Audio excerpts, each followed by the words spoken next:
Ayan, puno na yung lalagyan natin. At nandun po nakatakip sa likod.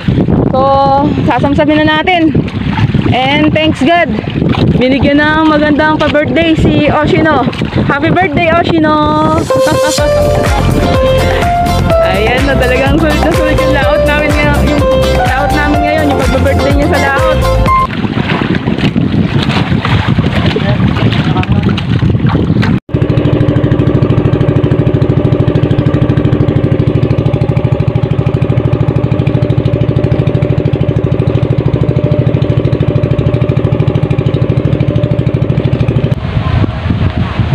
So ito mga idol, punta tayo ng consignation ulit. Huling biyahe. Ayan o, huling sabit. Oh, 10. 10, 9. Alright, so ito yung tinita natin. 1, 2, 3, 4, 5, 6, 7, 8, 9, 10. Okay, thank you.